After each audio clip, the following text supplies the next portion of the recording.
I don't Sure. generally introduce myself necessarily, but Okay. I usually just start off with your business. So we're here Yeah. with Ozark Fence today. Going to interview Joe. Joe, just tell us a little bit about your business, man. Sure. Yeah. So my name's Joe Everest. I'm a third generation owner of Ozark Fence and Supply. We're located in Springfield. We're right on Route 66, just past Kansas Expressway. So we build fence. So we're a fencing contractor. We do residential, commercial. We do a little bit of like government highway type stuff, but the thing I love the most is residential. My dad loves commercial, so we do that as well. Right. But yeah, we build fence. Yeah. We build a lot of fence. Cool. And how did you get started? Yeah, so that's a funny story. So it's the same story that a lot of fence guys share. Is that one morning? This is like middle school, right? And so the last week of middle school before summer school, you and your buddies are always making plans on we're going to ride our bikes all through the neighborhood, and if we get really crazy, we'll ride them to the gas station and pick up some sodas or something. So we had all these plans laid out. And the first day of summer, my dad wakes me up, which is weird because usually my dad goes to work before I get up. Wakes me up and he says, hey, you're coming to work with me. Go ahead and get up. I was like, going to work? No, I've got plans with my friends. Yeah. And he's like, well, that's fine. They'll be here when you get back. No problem at all. But you're going to come build fence with me. I got you a new pair of work gloves, a new pair of work boots, throw on some jeans, and let's get going. And so I started out like picking up trash out of the lot and just trying to be helpful. And I was probably more in the way than anything. Sure. And then I just kind of progressed through the business. Then I started building gates in the fabrication shop. Then from there, I graduated. So in like first year of high school or so, graduated up to the fence building crews, set a bunch of fence posts, and then on to the fence building crews, the finishing crews, and kind of all throughout high school and a little bit of college. So, So on that note, did your coworkers, did they look at you as like, oh, he's, a spoiled brat or stuff like that? I don't know about spoiled brat, but there's always, there's always this thought. Yeah. There's always the thought of, oh, okay, well, it's Jim's son. So, who's going to get him for the summer? Like whose crew is he going to be on? Because, they always felt like there's preferential treatment. And, the funny thing to that is it's almost like negative preferential treatment, right? Is the crew chief or the foreman, whatever you want to call him, almost like make sure that everyone understands that you're not getting it. So you get the heavy jobs, you get the dirty jobs, just so everyone's clear. So you actually end up going through like worse stuff just because no one wants to be accused of preferential treatment. Right. But I went through that quite a lot. Yeah, that's so. And then as far as owning a business, what surprised you the most being a business owner? Honestly, the amount of capital it takes just to, so right now we're in the process of expanding into a new complex and all that. And it's all the capital that goes along with that. If you want to expand and move, in our case, it takes $750,000 to buy the existing building. And that's not a new building. That's an existing building. Right. Just moving into it, remodeling it to where it's applicable to your business, to our business, that sort of thing. And just honestly, the amount of capital it takes just to keep going, just to open your doors every day. It's something. Now I grew up in the business, so I've been in this business day in and day out since I was a kid, but I never really saw the behind the scenes financial portion of it because I didn't have a need to, whether I was out building fence or even when I came in the office and did sales, I didn't have a good reason to really look behind the curtain on the financial aspect of it. Just because my dad had it figured out. Every day you show up and the lights are on and you assume that just happens. But yeah, the amount of capital it takes just to keep a business running, much less grow, is pretty substantial. And that's, I think, I'm going on my 5th year of owning the business. Yeah, I was going to ask when you took over. So I bought the business January 1st of 2016. So it wasn't just a takeover. It was. Oh no, I bought it. I bought it. That your first lesson. That's exactly the first lesson in how much capital it takes. Was because you're I'd not always, giving it to me, Dad. Come on. That's the first eye-opening part of this is I'd always kind of had that thought. There's like this general narrative out there that companies are just handed down generation to generation, right? And I can't remember how that first conversation went with my dad, but it was basically me saying something to that effect, and he was like, "Oh no, I bought this from your grandpa. I will be selling this to you." And, I'll sell it to you at a discount because you're my kid, but there will be a price tag on it. So, I bought it from him in January 1st of 2016. Nice. So it's every day there's something new, and that's it. I think the second, I'll add to that, the second thing to this that I didn't expect is like, I don't want to say it never gets easier, never gets better, but there's always new challenges, right? So, just when you think you've got one part of it figured out, well, now you look behind door number 2 and there's a closet full of challenges in there too. It's every day there's something new and exciting. Right. So another question, what would you say your customers love about your business? I would hope they would say communication. Yeah. That's something that we strive to really do well is over communicate, if anything. And it's part of, when we're talking to a new client, when we're onboarding them, that's kind of the joke, is that you will be so glad when the project's finished because you stop hearing from us. But the thing is, you don't stop hearing from us ever. Like, Right. Even after that project's done, every 6 months we're checking in. Hey, how's the fence looking? The number one callback on fences is gate adjustments. They stick, they drag, or whatever. So the email is usually usually email or phone call, depending on what time of year it is.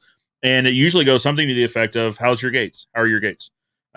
Typically they need adjusted. We plan for that as part of the warranty.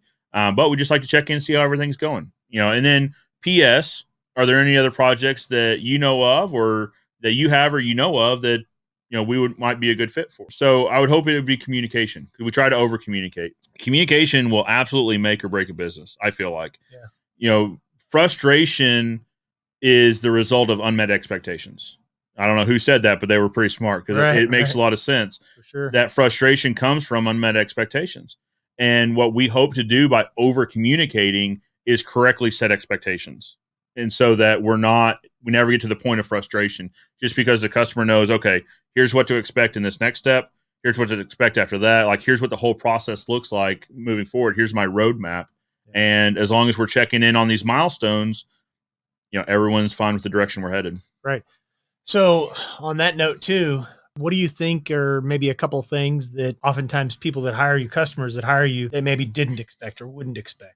Yeah. So the lifetime warranty, we're one of the only folks in town, and probably the only folks in this region, that offer a lifetime workmanship warranty. So I serve on the board of directors for the Midwest chapter of the American Association, which is just an industry group for the Midwest United States. And when I'm talking with those guys and gals there, I'm finding out that we're pretty unique even in our region, in that we offer a lifetime workmanship warranty. And because the question's always like, well, how can you afford to do that? Well, I mean, think about it. We're warranting the workmanship, which we should be. Right. So you're telling me if you build this fence, you build the gate, and 3 years later that gate doesn't work, that you're not going to go fix it? You'll go fix it, because especially in today's day and age with social media, that frustration ends up on social media as a review, as a 1, 2, 3 star review. 3 stars if you're lucky. All day long. Yeah. So of course you go fix that gate. So, and this is how we came to the lifetime warranty, because before, the industry standard is a 1-year workmanship warranty. But I asked my foreman, I was like, hey, how often are we doing repairs outside of a year? 2 years, 3 years? He goes, once a month, maybe, something like that. Okay. But we're not charging for them, right? Oh, no, we just go and fix it when we're in the area. So, okay, so we're actually offering a longer term warranty than we're saying we do. We say it's a 1 year, but we'll go back 3, 4, 5 years. Right. We're essentially offering a lifetime warranty, but we're calling it a 1 year.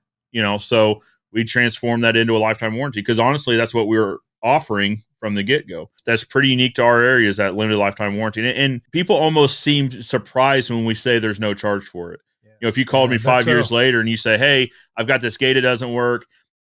Here's the thing about gates. Typically, the gates can come out of adjustment on their own, but typically the gates are left open and the wind comes through and slams them shut or slams them open, and then they don't work right anymore. Right.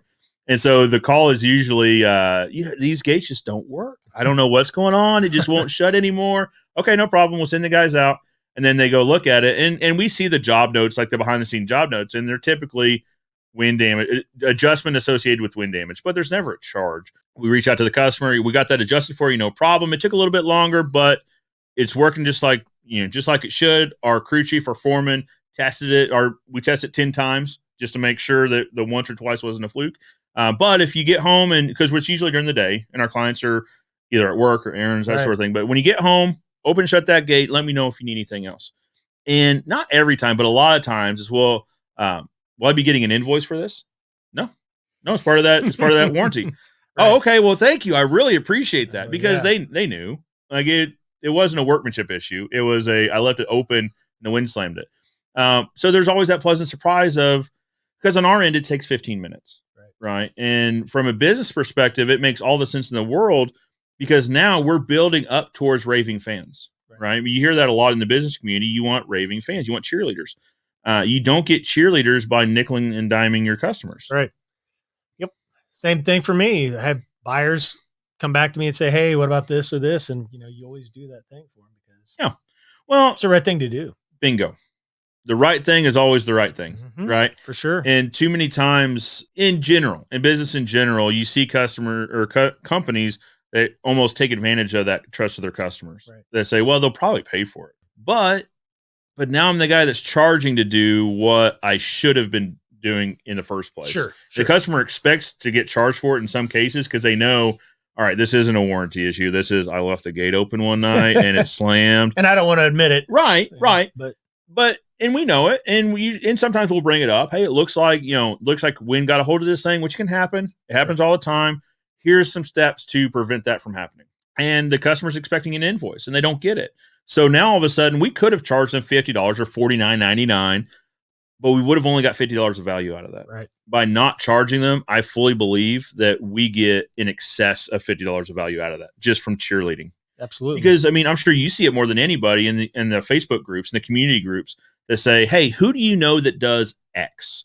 And then all the comments flood. I love this person. I love that person. I don't love this person. I don't love that person. So if I don't charge that $50, I really feel like I get exceptional value for that money when those referrals come in, those recommendations. Yep, yeah, absolutely. Yep. All day long.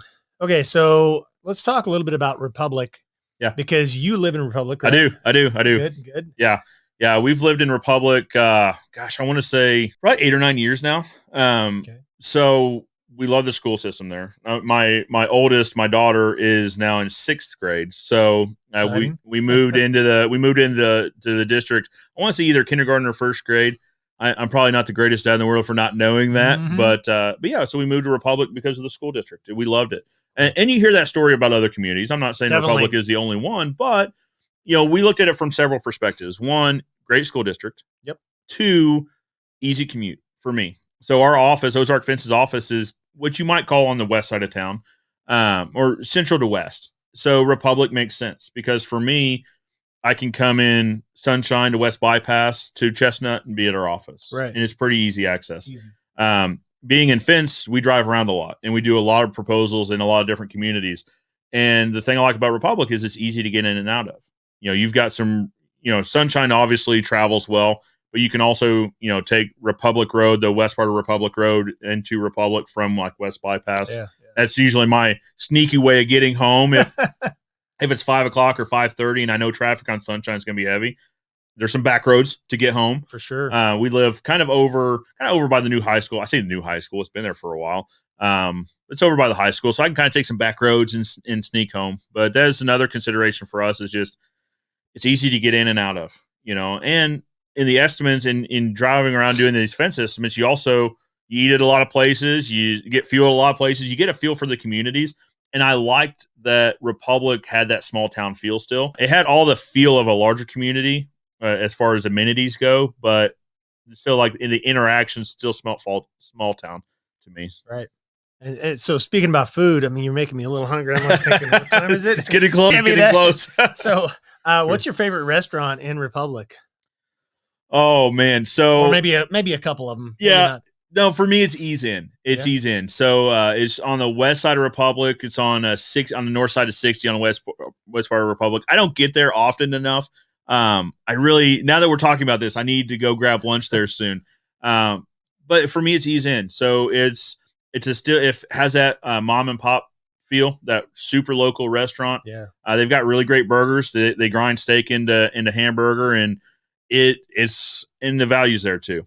So sometimes, unfortunately, and for whatever reason, for this quality of food, it would be significantly more expensive. Yeah. So they've got a cool story. He was an emergent. He drove an ambulance, so he was part of emergency services for a while.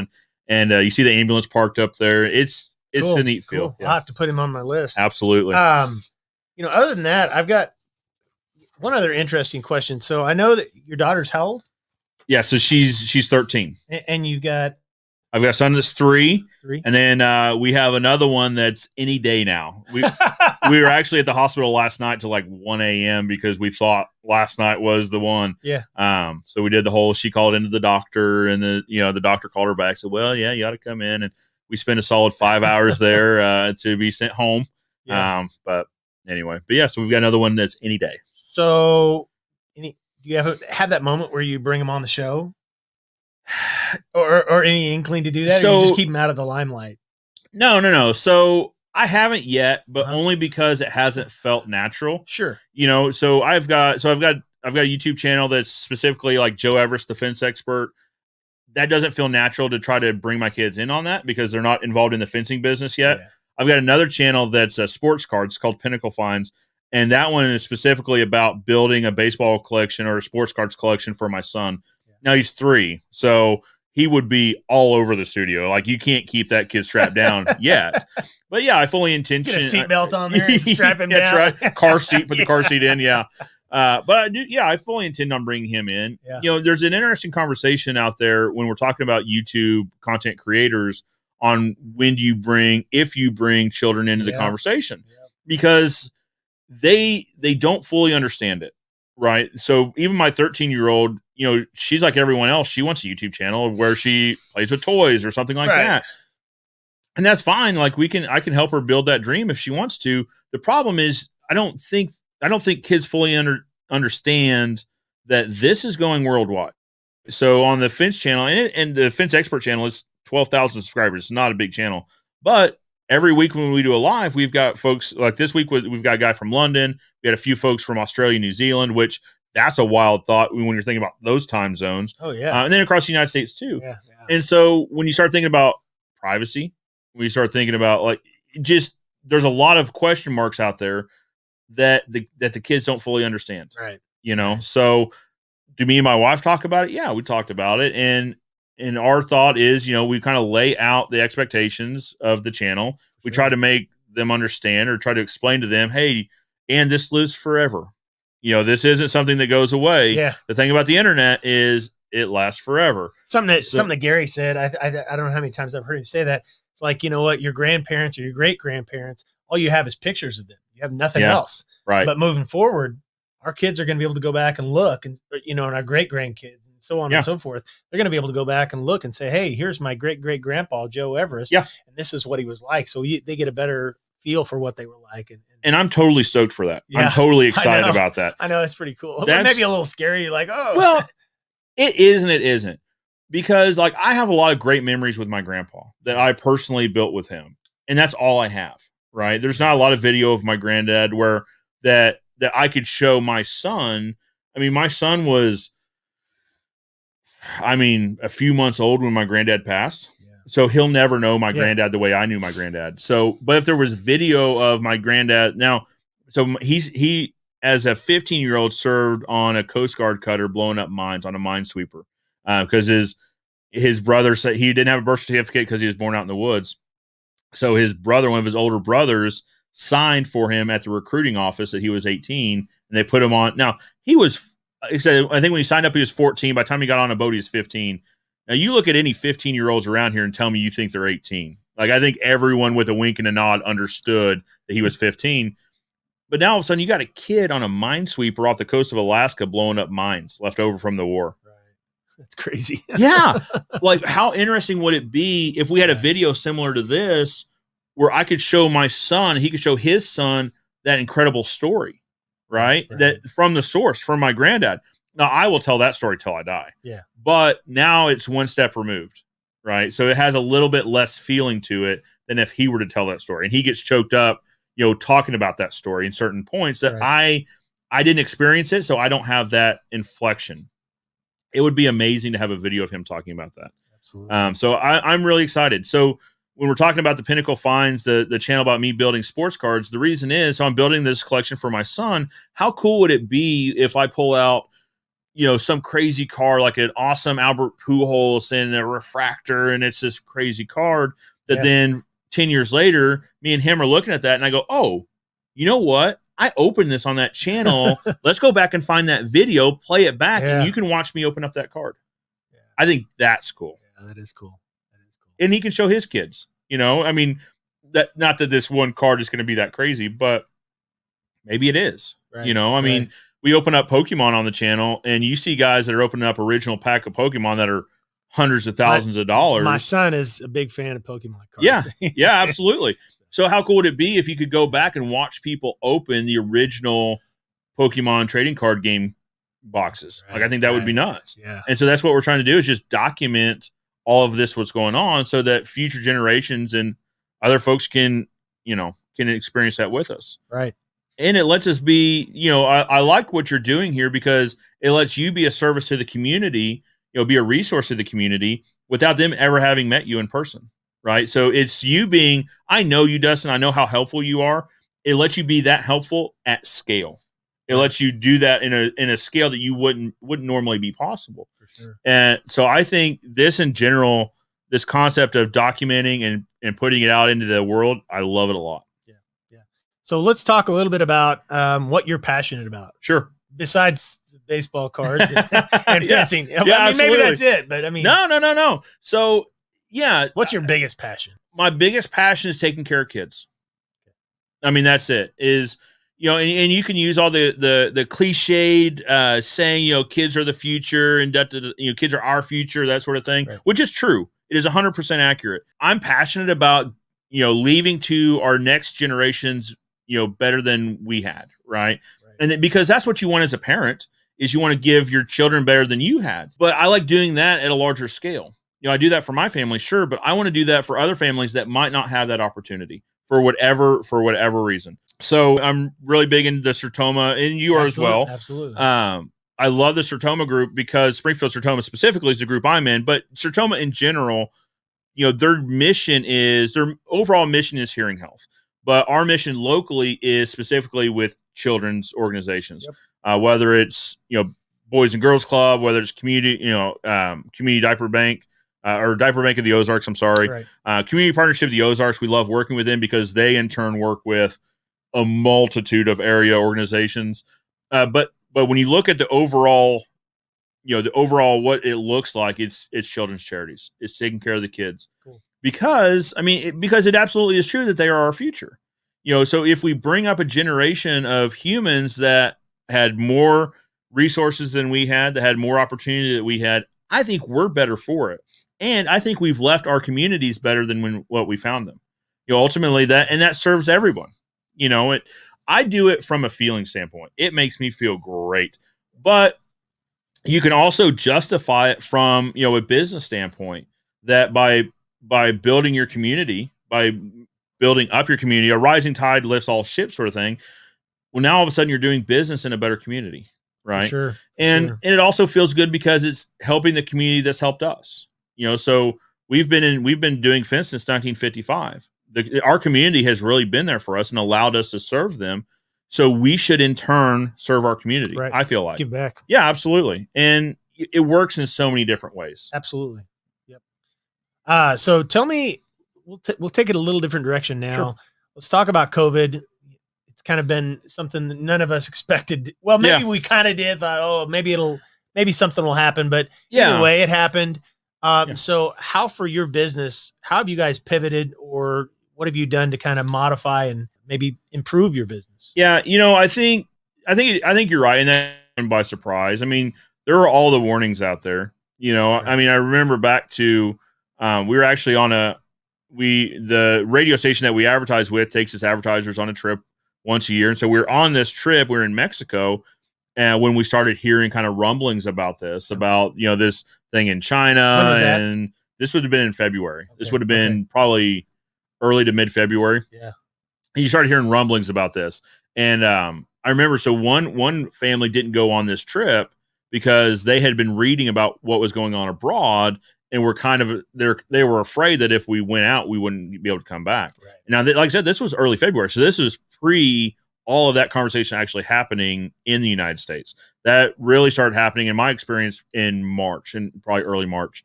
But when you look back, it seems really irresponsible, but there's almost like a nonchalantness about it because it was on an entirely different continent than we were at. It's like, well, yeah, but like, what are the chances that, it's actually as big as what they're saying? Because, there was a lot of conflicting information too coming in about, one part of the Chinese message was that it wasn't anything to worry about. It was under control. It was a small blip on the radar, nothing to even worry about.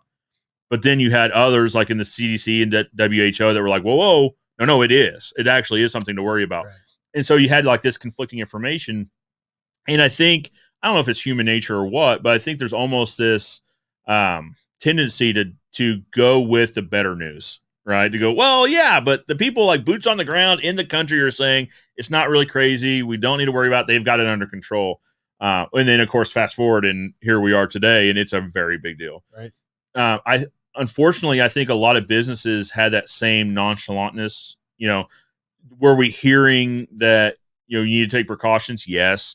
But were we taking them to the extent that we do today? No. You can look back. Hindsight's always 20/20, right? Sure. But I would like to think that we were proactive in that. So from Mexico, we came back, and I had a seminar in San Diego the next week. And within that week, it started getting really serious. So I guess we must have gone to Mexico probably the last week in February. First week in March is in San Diego. And the conversation was getting very real on major cities were starting to really consider, like New York was really starting to consider shutting down at this point. They hadn't yet. But there was a very real conversation that this is here now. Like, this isn't in a different continent. This is here. Right. Now, there's a little bit of nonchalantness in that. Well, it's on the other side of the country. Yeah. Like, it's on the East Coast. We're Americans. We can survive that. Right. Yeah, absolutely. Yeah, we'll handle this. No problem. And then, of course, within weeks of me getting home, it was really serious, but I saw enough there in San Diego of people starting to, enact masks, starting to, because California was one of the first states that really cracked down on this. So I was starting to see that. Right. So when we came home, I was like, hey, we need to start putting together a plan that just in case, if this happens, if it's real to the extent that they say it is, we should have a plan. Definitely. So we started putting that plan together, and it was, this was March, early April as it starts progressing. So it was easy to drive trucks with the windows down. So if we had, our crews are 2 to 3 guys in a truck. Now we work outside, so it's easy to socially distance outside, but when they're in a truck, they're in an enclosed cabin. But it was easy to say, if you're in a vehicle, the windows are down, and if, we prefer you wear a mask. That this was pre-mask mandate. We prefer you wear masks if you're comfortable with it, that sort of thing. We provided masks for the guys, that sort of thing. And every truck had hand sanitizer in it. Every truck had Lysol to spray down the surfaces. And then it got real. It got very real. What we found as a fence company is our business has actually done better during the pandemic than it did before. Fortunately or unfortunately, depending on how you want to look at it. Right. Like, do I wish this hadn't happened? 100%. But if it's happened, make the best of what you have, right? And so what we're seeing is a lot of folks had vacation plans. They had savings accounts ready to spend on vacation that didn't happen, or they had funds that already was spent on vacation that got refunded, whatever the situation was. And so what we've seen is those funds got reinvested into the home. I mean, these folks are homebound. This is now their home office is now their office, right? So it's a hot tub going in because you couldn't go to the gym and do that, or it's home gyms, or it's whatever. Right. Fence is always an accessory sale, or maybe not always, but predominantly an accessory sale. If you get a hot tub, you get a privacy fence because you don't want someone looking at you when you're in your hot tub, or you get a new puppy. Well, you don't want that puppy to run away. The 3 things that keep a fence company in business are kids, pets, and neighbors. And it's usually bad neighbors, and so your neighbors are home a lot more. And so you're interacting with them more. So maybe you put up that privacy fence just to keep your yard a little bit more private. So we've seen an increase in business. With that has come a shortage in building materials. So we're still going through that now. It started out with wood, with treated pine. So you're seeing that in fences and decks and materials in general. Treated pine was in shortage, which meant that the quality, you went from number 1 quality to number 2 quality, which is a large step in quality. But now the number 2 costs 5, 6, 7, 8 times what number 1 used to. So the pricing is still really out of whack, but you can find it now. There was a point probably a couple months ago, you couldn't find it no matter what money you wanted to spend on it. So that's come back, but now we're getting into all things metal. So, before we start talking about this, we're talking about the Amazon facility going up in Republic. Right. Amazon's building a lot of those facilities, and that's using a lot of red iron, which means that's using a lot of the raw materials that used to be allocated towards fencing, to building, chain link wire, chain link fittings, post, etc. Now that raw material is going towards red iron because they will pay more money. Amazon will pay more money for the raw material than I will to build fence. I guarantee it. Right. So we're starting to see a shortage in steel material, whether it's chain link, ornamental iron, aluminum is being hit hard, particularly right now. So we're still seeing fallout of that. Of just right now, the demand is so high that supply is having a hard time keeping up with it. But it is the world that we live in, and you can, if life hands you lemons, you can either cry about it or you can make lemonade. That's right. That's right. Yeah. And because you're still going to be left with lemons one way or the other. You don't get a choice of handing them back. You got them. So might as well make lemonade. Right. So this is kind of an interesting one.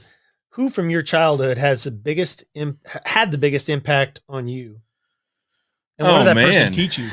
That's a good question. That's a great question. Because now I'm thinking, like, I've got a few people, but it's like, okay, well, how do I prioritize, Honestly, so we talked a little bit before about my granddad, and I really feel like he's had the biggest impact on me personally, both directly and indirectly. Indirectly, just because him and his brother-in-law had the foresight to start this fence company. Right. That, now, 65 years later is still a thing, is providing for my families. We've got a team of between 12 and 14 people typically that we're also able to provide for their families as well. So that's a blessing. Right. Directly, as a kid, this guy had so many great stories, whether it was like when he was 15 on a minesweeper blowing up mines off the coast of Alaska, which is amazing, to then, he drove a semi truck for a nitroglycerin plant. You want to talk about some fun stories? Try hauling nitroglycerin on a semi, not knowing if it was going to blow up behind you, and driving in and out of those. Like, it's to hear him tell these stories. He had a little bit of a death wish there. Well, I don't know. Yeah.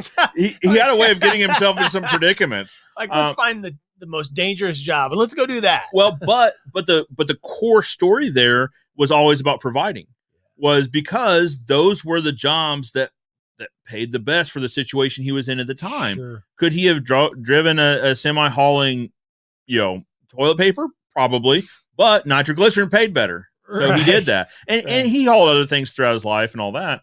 While he was getting the fence company off the ground, he also, so here in Springfield, we had Chiquita banana plant. It's actually not far from where we are right now. He would work during the day for the fence company. Evenings, he would unload bananas at the Chiquita plant off the ice. What do they call those?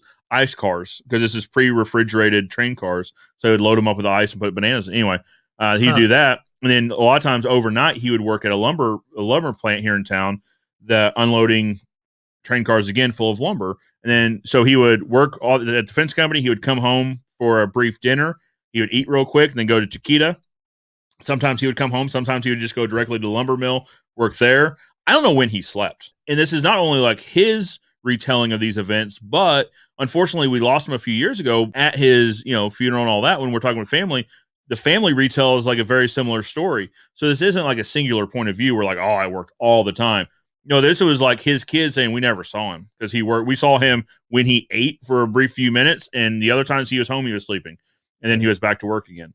But it was always providing, right? So I think that's an important lesson to learn, is that you do as much as you can with what you have to provide and improve your life. Yeah. Nothing is handed, nothing is granted. Now, here's the thing is, Gary talks about this a lot, is that we won like the genetic lottery, that we were born human beings, much less in the United States in situations that we were born into. You're given the opportunity, but you have to make it what you want, for sure. And I think that's an important lesson. I really do, is because you can, I think when you see businesses and the people running them, I think the biggest mistake is stagnation, is getting comfortable, is not, being satisfied with, whatever growth you're looking at, with whatever just complacency absolutely kills. Well, I mean, you definitely did that with your, with the business. I mean, you took it from, I wouldn't say that was necessarily stagnant, but I think it was, it was in a comfortable place. Yeah, it was. And you were like, you know what, I kind of see the iceberg up ahead, and I know that we need to kind of move this direction in order for us to continue to thrive. Yeah. Or maybe just thrive in general. Well, wanted to be able to. Well, that's it. No, you're absolutely correct in that. So when I bought it in 2016, just full transparency, we did roughly 1.2 to 1.3 million a year in revenue. And that's top line revenue. Right. This year we're on pace to do 2.5 or 2.6. So, in 4 years we've doubled. Because it's that complacency kills. It really is. Now, I mean, I guess, I don't know. There's nothing wrong with the complacency. I don't want to say that, my dad was wrong for having the business where it was, because the business was in a good place. It provided for him and his family, provided for our guys and gals and their family. That's absolutely fine. But I think this conversation would be much different if we hadn't grown before this pandemic. If this had gone completely different and home services in general hadn't grown through this pandemic, if they had shrunk, we would still be okay. We wouldn't be nearly as comfortable as we are right now, but we would be okay. Right. We might not have 12 guys. We might have 6 guys, but we have that room to shrink back into, where it's harder to do that the smaller we are. So, complacency absolutely kills. It really does. Yeah. Well, I think, one other question, what do you feel like the future holds for Ozark Fence and for you? That's a big question, I know. It is. And the answer changes, depending on what year we're talking about, depending on if we're talking about 5 years, 10 years, the answer is always a little bit different. I mean, I want to leave a company to one of my children. So that answer used to be, I want to leave a company to my son. Right. Mm-hmm. But, we're not living in that world anymore. Nope. When my granddad sold the business to my dad, well, my dad has brothers and a sister. So, but the conversation was never to the sister, right? Because it was a construction job, and that's not the world we live in. Right, my sister runs our residential division, and she admittedly runs it better than I did. You know what I mean? And that's why she's there, is because I found someone that did something better than I could do it, and I put him in that place. So I want to leave the business to any one of my children, or a combination. I mean, I think that's a parent's dream. A small business owner's dream is to leave the business to their kids. And when I say leave it to them, I do mean sell it to them, because I bought it from my dad. But leave it, have it be in a better spot to provide for them and their families, and leave it with the sufficient ability to grow even more if they want to, and sometimes that's a conversation, is, do you want to, do I want this to be, a multi-state corporate fence company? No, I do not. I want this to have a family feel. I know every one of my guys. I know their families. I know what's going on, because I try for daily conversations, but sometimes that doesn't happen. Right. But at the very minimum, a couple times a week conversation. How's this situation going? Is there anything I can help with in your life, sort of thing? Because ultimately, and I think Gary talks about this, ultimately I view like our hierarchy pyramid, right? I'm there to serve the people, to serve all of my employees and team members. That's my job. I really feel like that. And so I need to know if they need something I can help them with, because a lot of people won't come to you and tell you what's going on in their life. You got to pry it out of them sometimes. Hey, looks like you're having a down day. You want to grab lunch and we can talk about, or do you want to grab lunch and we don't have to talk about it, sort of thing. But I like that feel. I like the size we're at. And is there room to grow? Yes. But I still like being able to have that personal touch contact with my team members. Right. So do I want to grow to be, because there is that model out there in the fencing industry to be a multi-state corporate, multi-location corporate feel, and that works for them. I don't want to say that doesn't. I mean, if that is their goal, then that is great. World domination sort of thing in the fencing industry. Fine. That's great. That doesn't drive me. Yeah. And so for me in the future, if we're talking, so I'm in my late 30s now. I had to do quick math on that. Late 30s. So, in 30 years, I want this to be A, here, and B, ready to transition into whatever their dreams are.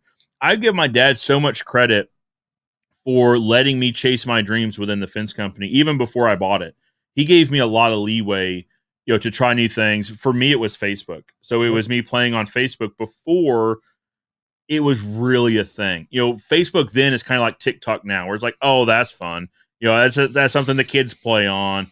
Well, now, what do you know? Facebook is a legitimate platform. Yeah. And I don't mean that it was ever illegitimate, but it is a legitimate business concern that business needs to be on Facebook. They need to be producing content, and they need to be paying Facebook to advertise for them.